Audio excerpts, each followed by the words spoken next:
Sa Toboso, Negros Occidental, isang madugong insidente na naman ang naganap kung saan ilang sibilyan ang nasawi sa gitna ng operasyong iniuugnay sa armadong tunggalian. Ayon sa mga ulat, nagkaroon ng engkwentro sa pagitan ng puwersa ng Estado at hinihinalang mga armadong grupo. Ngunit sa dulo, ang buhay ng mga ordinaryong mamamayan ang muling naging kapalit.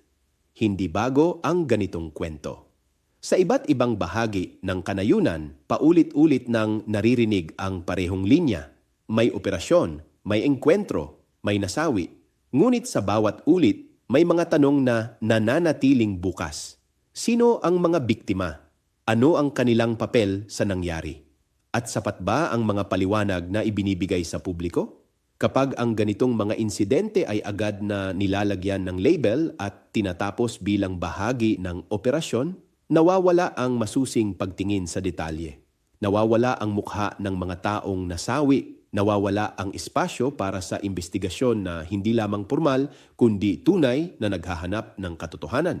Kung ang bawat insidente ay nauuwi lamang sa opisyal na pahayag at mabilis na paglimot, hindi ba tayo rin ang unti-unting nawawalan ng kakayahang magtanong?